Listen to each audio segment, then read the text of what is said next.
তুমি বুঝি কাকনকে একবার সাথে করে নিয়ে না না বড় না, আমি কাকনের কোনো খোঁজ পাইনি গো। খোঁজ পাওনি মানে? কাকন যেখানে গৌতম যেখানে গৌতমের ঠিকানা দিয়েছিল সেখানে কি আমি তন্ন তন্ন করে খোঁজ করি, গৌতমের কোনো খোঁজ পেলাম না। আর গ্রামের স্থানে বাদুরা বললো গৌতম নামে নাকি এখানে কেউ খোঁজ ছিল না। তোমার কথা শুনে আমার যে হাত পা কাঁপছে গো। কাকনের খারাপ খারাপ কিছু মানে আজকাল কিছু খারাপ লোক নাম ভারিয়ে বিয়ে করে নিয়ে গিয়ে মেয়েগুলোকে খারাপ জায়গায় বিক্রি করে দেয়। না, না বলবো না। তুমি আমার কথা বলো না বলবো। আমার কাকুর যদি তেমন কিছু হয়ে যায় আমি নিজেকে কিছুতেই ক্ষমা করতে পারবো না। আমি কিছুতেই ক্ষমা করতে পারবো না। ওগো, তুমি যদি এত ভেঙে পড়ো তুমি কাকনের কথা কে ভাববে গো? হ্যাঁ, কে ভাববে বলো? হ্যাঁ বড় ভাই, তুমি ঠিক বলছো। আমার কাকুর যদি তেমন কিছু বিপদ চাই তাহলে আমার কাকুরকে আচ্ছা তুমি আর তার এই গৌতম নষ্টকে খুঁজে বার করতে হবে। হবে না দাদা, গৌতম নামের সেই লোকটা আপনার সামনে সশরীরে হাজির হয়ে গেছে।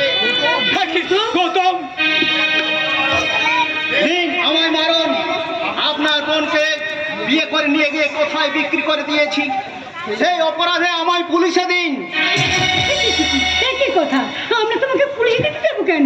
নিশ্চয় দেবেন বৌদি, নিশ্চয় দেবেন আমি যদি আপনার কোনো প্রতারণা করে থাকি তাহলে অবশ্যই আমায় পুলিশে দেবেন। আর যদি আপনারা কোনো প্রতারণা করে থাকেন তাহলে আমার কি করা উচিত বলতে পারেন? কি আমরা তোমায় প্রতারণা করেছি? হ্যাঁ, আপনারা আমার প্রতারণা করেছেন। জেনে বুঝে একটা অন্তঃসত্ত্বা মেয়েকে আমার ঘরে চাপিয়ে দিয়ে আমার জীবনটাকে একেবারে নষ্ট করে ঠাকুর একজনকে ভালোবেসেছিল ঠিকই, কিন্তু নিজের প্রাণ সত্তা পেরেছে এখন আমার কোনো কাজ করতে পারে না। পারে নয় দাদা, পেরেছে।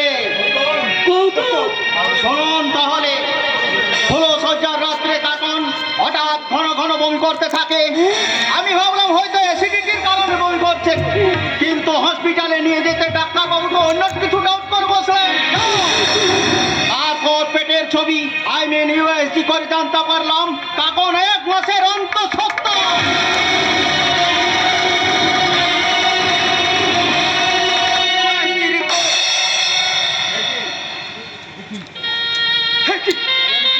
আমি কি দেখছি, এই সন্তানী মেয়েটা আমার বংশের মান সম্মান সব ধুলায় মিশেছে। এই হতভাগ্য পেলে আমি সামনে পেলে ওই গলা টিপে আমি শেষ করতাম, আমি শেষ করতাম। এতটা উত্তেজিত হয়ে না গো, সব রিপোর্ট সবসময় সঠিক হয় না গো। আমরা আবার নতুন করে রিপোর্ট করাবো। কিন্তু সেই রিপোর্টে যদি এর সাথে মিলে যায় না তখন কি হয়ে পড়বো? তাই বলছি বিষটাকে যতই কাটবে বিষটা দুর্গন্ধ ততই তাই বলছি কত তোমার কাছে হাত জোড় করে